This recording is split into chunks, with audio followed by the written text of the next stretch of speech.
ঈদের দিন সকালবেলা ঘুম থেকে উঠেই স্বামী ও ছেলেকে রেডি হতে একটু সাহায্য করলাম। আর এই যে এখন নামাজে যাবে বাবা আর ছেলে মিলে। তো আমি এই ফাঁকে সব রান্নাবান্না করে নেব। তো আপনাদের ভাইয়া যখন ঘুম থেকে উঠেছে তারপরে আমিও ঘুম থেকে উঠলাম, উঠে ওনাদেরকে একটু সাহায্য করেছি, জামাকাপড় বের করে দিয়েছি রেডি হওয়ার জন্য।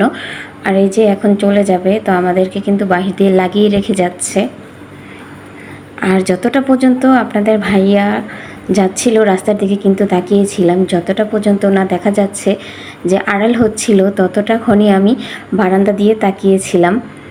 আজকে ঈদের দিন সবাইকে ঈদ মোবারক, সবাইকে ঈদের অনেক অনেক শুভেচ্ছা ও অভিনন্দন। তো এখন আমি রান্না করে চলে যাচ্ছি আর সকালের জন্য নাস্তা রেডি করব। আর সব বাড়ির বউয়ের মতো কিন্তু আমি সারাদিন রান্না করে থাকি না ঈদের দিন। ঈদের দিন আমিও সবার সাথে মজা করি, আর আমরা তো বাসায় থাকি না, সকালে যাই নাস্তা করব তারপরে কিন্তু আমাদের বাড়িতে চলে যাব। তো আজকে কিন্তু শ্বশুর বাড়ি বাবার বাড়িতে দুই বাড়ি থেকেই দাওয়াত দেওয়া হয়েছে। নিজের বাড়িতে তো থাকবোই না, আর ভাবছিলাম যে কোথায় আগে যাব। তো সব সময় দেখা যায় আপনাদের ভাইয়াকে প্রত্যেক বছর ঈদের দিন আমাদের বাড়িতে নিয়ে যাই, কারণ সারাটা বছর যায়, একদিনও কিন্তু আমার সাথে অথবা উনি একা আমাদের বাড়িতে যায় না। তো ভাবছি যে এখন সকালের নাস্তা করে আমরা প্রথম আমার বাবার বাড়ি যাব, তারপরে শ্বশুর বাড়িতে যাব। আর এই যে আমি কিন্তু আজকে অনেক কিছু রান্নাবান্না করিনি। ঈদের দিন যেহেতু সকাল সকাল, তো নামাজ পড়ে এসে মিষ্টি মুখ করতে হয়। আর এই যে আমি সেমাই রান্না করেছি আর সাথে নুডলস। তো আমিও এখন ফ্রেশ হতে চলে আসলাম, আর এখন গোসল করব, তাই জামা নামিয়ে নিচ্ছি। ঈদের জন্য বিশেষ কোনো কিছু নিইনি, তো যেটাই নিয়েছি সেটাই আজকে পরবো।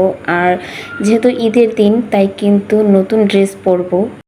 একটু তাড়াহুড়ো করছিলাম, কারণ চাচ্ছিলাম যে আপনাদের ভাইয়া আসার আগেই আমি পরিপাটি হয়ে রেডি হয়ে থাকবো, তারপরে উনি আসলেই কিন্তু সালাম করে সালামি নিব। আর ঈদের দিন যেহেতু সালামি নেওয়া ছাড়া তো থাকবো না। আর এই যে চলে এসেছে বাবা ছেলে নামাজ পড়ে, আবার কতগুলো সালামিও পেয়েছে। এগুলোই গুনে গুনে আমাকে দেখাচ্ছিল, তারপরে বলছিল তোমার সালামি কোথায়, তাড়াতাড়ি সালামি দাও। আমি কত বাহানা করছিলাম যে আমার কাছে টাকা নেই, আমার কাছে ভাঙতি নেই, কিন্তু না, কোনো কিছুতেই তো ছাড়বে না আমার ছেলে। তো দেখেন মিষ্টি খাবার কিন্তু আগে খেতে হয়, নামাজ পড়ে এসেছে, মিষ্টি মুখটা আগে করবে না, ওনারা আগে নুডলস খাবে, জাল খাবে। হ্যাঁ, সবসময় কিন্তু এরকমই। আরও সময় তো আমি বাসায় নাস্তা রেডি করি, রুটি অথবা পরোটা, ডিমবাজি, এসব কিছু, কিন্তু এবার তো এগুলো কোনো কিছু করিনি, হালকা পাতলা একটু নাস্তা রেডি করেছি আর এখন আমিও খাচ্ছিলাম। আর এই যে আমার ছোট্ট সোনা পাখিটা কিন্তু এখন আবারও রেডি হচ্ছে, নানু বাড়িতে যাবে আর খুব মজা করবে। আর নানুর দেওয়া ঈদের ড্রেসটাই কিন্তু পরছে, তো আমিও দেখছিলাম কেমন লাগছে আমার ছেলেকে। ওরা কিন্তু আইডিয়া করে এনেছে, মাশাল্লাহ আমার ছেলেকে অনেক সুন্দর লাগছে, আলহামদুলিল্লাহ। তো এই যে এখন আমি আপনাদের ভাইয়াকে সালাম করা শুরু করলাম, আর এই যে সালামিটাও নিয়ে নিলাম। তো অনেকগুলো সালামি পেয়েছি, কিন্তু আসলে প্রিয় মানুষ ছাড়া তো এতগুলো সালামি দিবে না কেউ, জানি, কারণ আমি এখন বড় হয়ে গিয়েছি। আর এই যে এখন আমরা সবাই রেডি, তো এখন একটু ছবি আর একটু ভিডিও করে নিচ্ছি, তারপরে কিন্তু বেরিয়ে পড়ব।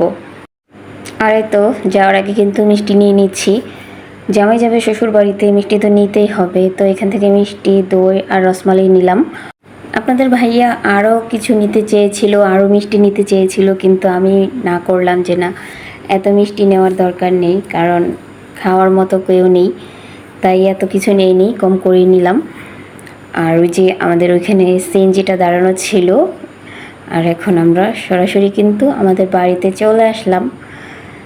তো আস্তে আস্তে কিন্তু একেবারে দেখেন মনে হচ্ছে কতটা জার্নি করেছি, খুব আস্তে আস্তে হেঁটে হেঁটে উপরে উঠলাম। তো আসার পরেই কিন্তু আমার ছেলের শুরু হয়ে গিয়েছে সালামি নেবে, কার থেকে সালামি নিবে, কে কত টাকা দিবে, এগুলা নিয়ে মানে অনেক শুরু করে দিয়েছে মারামারি। দেখেন এখন আবার ছিনতাই করা হচ্ছে, ড্রয়ার খুঁজছে, ওখান থেকে টাকা বের করবে। আমার বোন বলছিল আমি দিব, সালামি না, মানছে না, সালামি নিবে। আসলে আমরাও কি ছোটোবেলায় এরকম করতাম? হ্যাঁ, সালামির জন্য কিন্তু আমরাও ছোটোবেলায় খুব পাগল হয়ে যেতাম, নানু বাড়ি যেতাম, খালা বাড়ি যেতাম, সবার আত্মীয় স্বজনের এদিকে যেতাম সালামির জন্য, সালামির লোভে লোভে চলে যেতাম। তো দেখেন আমাদের সন্তানরাও কিন্তু এইসব নিয়ে খুব মজা করছে, আর এগুলো দেখে কিন্তু আমাদের ছোটোবেলার সেই হারানো স্মৃতিগুলো মনে পড়ে যায়। তো আপনাদের ভাইয়া আসার পরে কিন্তু নামাজ পড়তে গিয়েছিল, জোহরের নামাজ পড়ে আসলো। আর এর ভিতর কিন্তু অনেকটা সময় অনেক কিছুই করা হয়েছে, কিন্তু সেই সময় আমি কোনো ভিডিও ক্যাপচার করিনি, কারণ আমিও গিয়েছিলাম আমার চাচির ঘরে, তারপরে এই ঘরে সেই ঘরে গিয়েছিলাম, সবার সাথে দেখা করেছি, কিন্তু তখন আর ভিডিও করিনি। তো এই যে একটা সময় কিন্তু খাওয়া দাওয়া শেষ করে এখন আমরাও আমাদের বাড়িতে চলে যাব। আপনাদের ভাইয়া বলছিল যে তুমি পরে যেও, আমি চলে যাই, কিন্তু না, আমি বললাম না, আমি একসাথেই যাব, আপনার সাথেই যাব, কারণ আমি চাচ্ছি না যে পরে আবার যাই, যেহেতু যেতেই হবে তো একসাথেই চলে যাই। তো এখন আমি আমার আউটফিটের যে ড্রেসটা ছিল সেইটা চেঞ্জ করে অন্য একটা সুতির ড্রেস পরে নিলাম, আর এখন সোজা শ্বশুর বাড়িতে যাব। তো যাওয়ার আগে কিন্তু সবার সাথে শেষ বিদায়টা নিয়ে নিচ্ছি, চলে যাব, হয়তো বা আবার 2-1 দিন পরে আসতে পারি, আবার নাও আসতে পারি। আর এই যে দেখেন বাচ্চারা কিন্তু শুয়ে বয়ে, মানে ওদের মনে হচ্ছে দিন কাটছে না, সেরকমভাবে ওরা সময়টাকে পার করছে। তো এখন চলে যাচ্ছি। আর আজকের এই ঈদের দিনটা আমাদের খুব ভালো কেটেছে, কারণ যে কোনো দিনই আপনাদের ভাইয়া যদি আমার সাথে থাকে তাহলে খুব ভালো কাটে, খুব ভালো লাগে। তো আজকের আমার ভিডিও আপনাদের কাছে কেমন লেগেছে, আশা করছি ভালো লেগেছে। যদি ভালো লাগে তাহলে প্লিজ সবসময় আমার ভিডিও দেখবেন আর আমাকে অনেক অনেক সাপোর্ট করবেন।